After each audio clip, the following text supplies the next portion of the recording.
What is going on, you guys? Alex Chasen back here with a brand new video. Hopefully you're having a great day, afternoon, or night, wherever you guys are in this world. And for today's video, let's talk about the New York Knicks. Because I honestly, as even a Boston Celtics fan, I even actually feel bad for the New York Knicks. This was the one team, when healthy, on paper, I think could match up against the Boston Celtics in a 7-game series and actually possibly beat them. But the caveat there was when healthy. Of course, you still got the Bucks, the infamous Miami Heat. Things have changed because Julius Randle yesterday has now been listed out for the rest of this season. His dislocated shoulder he had back on January 27th, somewhere around there, it has not healed correctly, and he's going to need season-ending surgery. That's big for the New York Knicks, a team that was on a roll. In the month of January, they were 14-2. Then into February, OG and Anunoby went down. That's someone we'll talk about in a second. They went 4-8 in the month of February. And then in March, they started to pick things up a little bit. They went 9-5. OG came back for a little bit, for 3 games, and then he re-aggravated his elbow that he had surgery on the month prior. And then obviously in April, they're 1-1 with a big win last night against the Sacramento Kings. We'll talk about more recent stuff in a second. But bouncing back to OG, what a fabulous trade for the New York Knicks. He plugged right into what the New York Knicks needed. A fantastic defender in OG and Anunoby. If there was any doubt in anyone's minds, him being in the Big Apple in one of the biggest markets in the country, he's at a world stage, and we now know. I mean, real NBA fans and real avid NBA watchers knew, but for the novice NBA fan, maybe they didn't know who OG and Anunoby was. But now on a big stage, out of Toronto, out of Canada, into the United States. No hate to our friends up north, but in the Big Apple, everyone knows OG and Anunoby's name now, being on a huge stage in New York City. Sadly, like we know, he had to get elbow surgery. He came back for 3 games in the month of March, and then he re-aggravated it. Post-surgery problems, he had to go back to the drawing board, and he's been out ever since. Now, in recent reports per Tom Thibodeau, of course, saying that he's doing well, he's getting closer, we're optimistic, but cautiously optimistic. But he is back to playing 5-on-5 and with contact, and he's going to be conditioning, and rehab is coming smoothly.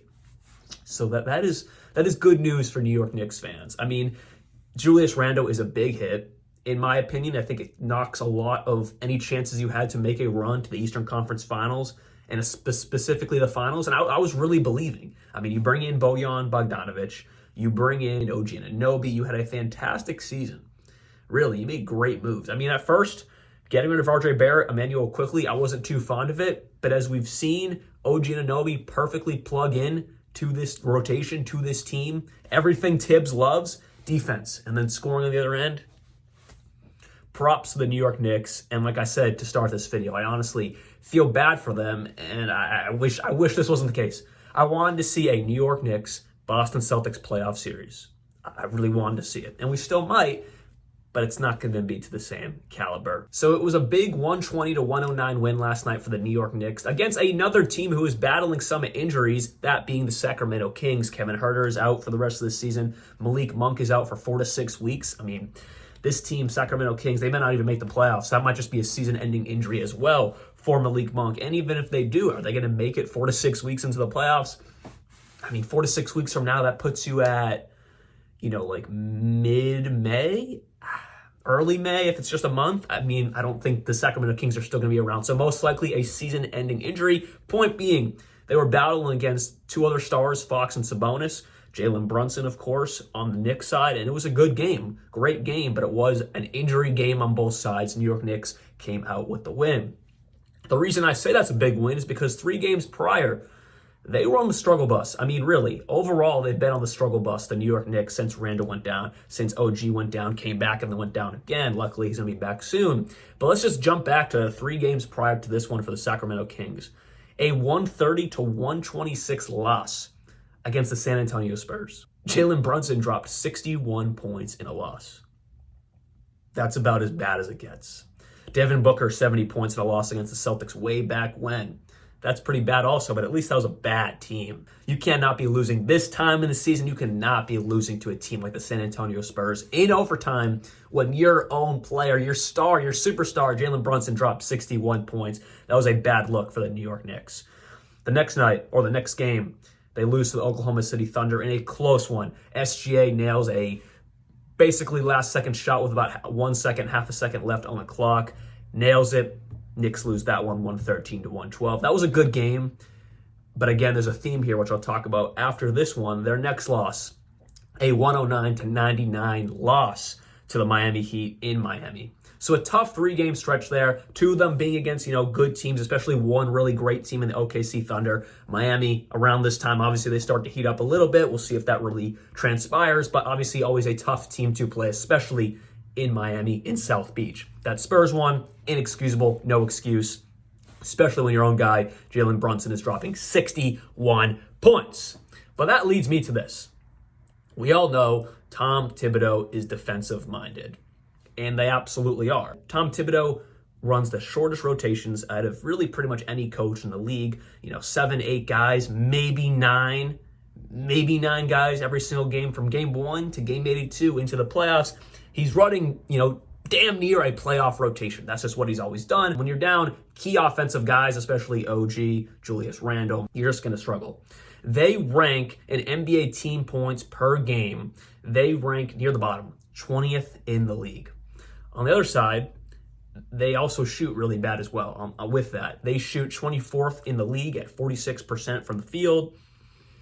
But the thing that keeps them afloat, the thing that makes them a playoff team in the Eastern Conference, is they rank 7 in opponent points per game at just 108 basically given every night. And then on opponent shooting percentage, they rank 10th in the league at around 47% from the field. So Thibodeau drills in that defensive mindset while also scoring at a all right level. But when it comes to playoff time, I don't know if they can last a long time in the playoffs this year, especially down guys like Julius Randle. And they've had these standings where they sit in, opponent shooting percentage and their own shooting percentage all season. But when you have guys like Julius Randle, OG Anunoby, impact maker guys, it kind of balances it out in a way. But they don't have Julius Randle. OG Anunoby's coming back, but again, we're going to have to see how that goes. I just don't know in a playoff series, because when you look at all these other teams that are top in opponent shooting percentage for the least, that being the Minnesota Timberwolves at 1, that being the Boston Celtics at 2, OKC Thunder at 3. You got bigger teams like the Pelicans as well, Cavs, Nuggets, Suns, Warriors. Obviously, they're great with the New York Knicks, but then go to what they're doing on their own offensive end. And for their own shooting percentage, you have the Boston Celtics at 8. You have Milwaukee at 7. You have New Orleans at 9. Minnesota at 10. Denver at 5. Phoenix at 4. OKC at 3. A lot of great teams are at the top in both categories. That's what I'm kind of trying to get at here. Whereas the Knicks, they are at the bottom in one of them and the top at the other, which is great. And it will make them very competitive games. But when you're down a lot of star power and you're already running short rotations and you're already trying to, you're kind of bleeding into that bench, you're kind of grabbing into guys who don't really get a ton of minutes. You're relying on guys to do more than they're really able to do. Precious Achiuwa, Isaiah Hartenstein, you're really trying to grab at their minutes, and they have to play right now, but they're just not those real guys when it comes to playoff time. But again, Thibodeau has to play them. The struggle bus is going to come eventually. And when they hit the playoffs, first round, right now they're listed to play against the Orlando Magic. They both have the same record, but the Orlando Magic are 3-1 against the Knicks in the regular season, so they're going to hold that 4th seed unless the Knicks get more wins and the Magic get more losses. You know how it works. But if they have the same record coming into the playoffs, the Knicks are going to be away. They're not going to have home court. The Magic are going to have home court in that first round. And at the end of the day, they do have Jalen Brunson. It looks like OG Anunoby's coming back. They have 2 dogs right there. They also have Josh Hart, Dante DiVincenzo, who continue to elevate their game in time of need, like right now. So first round playoffs, I think they can get out of it. The Orlando Magic are a really tough team, though, and they're relatively healthy right now. So, I say that, but I'm really just kind of buying into Jalen Brunson doing that, but I don't really know. I feel bad for Knicks fans, man. This was not their year. Celtics here, I believe, or the Nuggets, one of the two. But fully healthy, they had a chance, and now it's just going to be really difficult to see them making it out of the first round even.